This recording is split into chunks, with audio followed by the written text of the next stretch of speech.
Good evening. Tonight we interrupt the normal flow of news to address the world, the chanceries of Europe, the capitals of ASEAN, and the halls of the United Nations. You've always known Thailand as the land of smiles, the sophisticated, welcoming face of Southeast Asia that many have said. But we're here to tell you tonight, the facade is broken. The smile hides a brutal, aggressive military regime that has once again chosen bloodshed over the sacred bond of peace. I want to clarify, we're not here to hate, but we are here tonight to demand accountability for the violence and political betrayal that threatens to consume our region. The first act of political betrayal occurred just yesterday afternoon, Wednesday here in sunny November afternoon, while Cambodian authorities were preparing for the next phase of peace. Thai forces, without warning, entered Cambodian sovereign territory and launched an unprovoked attack. They used live ammunition against Cambodian citizens in Prachan village, Banti Menche. The reports are confirmed. The attack resulted in one confirmed fatality, a life tragically extinguished, and 3 other innocent Cambodian civilians wounded.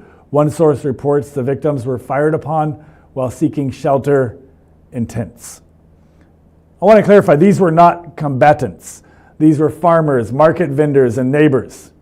This is the blood of the innocent spilled on sovereign land. This brutal act is the physical evidence that Thailand views our Cambodian civilian population not as neighbors, but as targets in their quest for conquest. The global community needs to understand this is the stark reality of the military regime that we all may enable if we stay silent. The bloodshed in Prachan is no isolated incident. It is the immediate, explosive consequence of a political decision made by the highest levels of the Thai government. Just days prior, Prime Minister Anutin Charnvirakul unilaterally ordered the suspension of the Kuala Lumpur peace accords.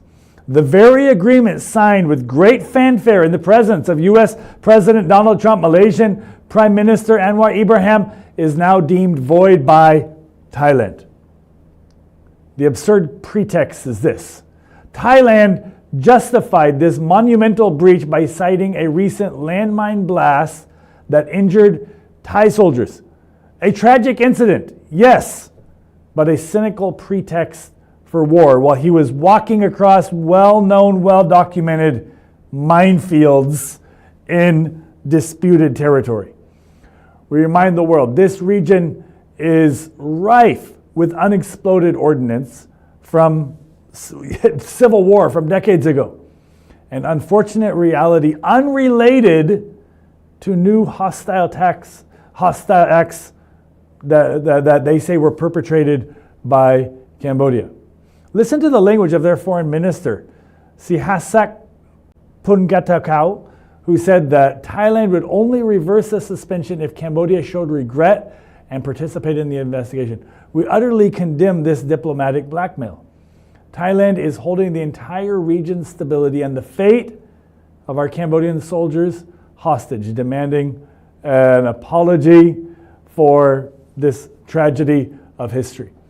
What does this political betrayal mean for the future? First of all, we have the 18 Cambodian hostages. The release of our 18 captured soldiers, which were guaranteed under the peace accords, has now been halted indefinitely. These brave men are being held as political prisoners and human shields in direct violation of the Geneva Conventions. All phased disarmament, all withdrawal of heavy material, all joint demining operations have now been frozen. Thailand is rearming and asserting its unilateral authority. The suspension is a declaration that Thailand prefers the law of the jungle over the rule of international treaties. The time for quiet behind-the-scenes diplomacy is over. We appeal now directly to the international community that Thailand cannot hide behind this facade of tourism and smiling image any longer.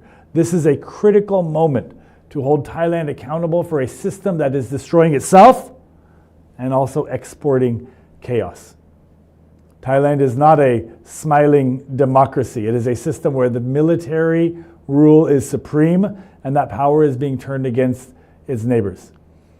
We ask for specific actions, not just words, from the international community. The United Nations and the International Criminal Court must launch an independent foreign-led investigation into the shooting of our civilians in the Prechan to find the truth and to deliver justice. The United States and Malaysia must demand the prompt and unconditional release of the 18 Cambodian soldiers, making it clear that continued detention will carry profound diplomatic consequences. The ASEAN community must censure Thailand for its unilateral suspension of the peace accords, demanding they honor the agreement they signed in the presence of their peers. International observers must be permanently stationed in the Prechan Chokche areas to enforce the status quo required by the MOU 2000, preventing any other further bulldozing, illegal encroachment, or cross-border firearms. Global human rights organizations must formally condemn the use of sonic weapons, propaganda, ghost noises against civilian populations as a violation of international humanitarian standards. This is what we're asking tonight.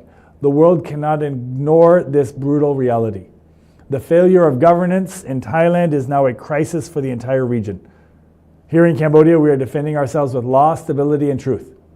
But we need you in the international community to help us to drop the facade and to look at the reality of the bullets and the broken treaties and intervene now before this isolated conflict becomes a regional catastrophe. That's all for tonight. I'm signing off live from Trayong Studios, and we'll bring you more news as it comes. Thank you for joining us tonight. Good night from Phnom Penh.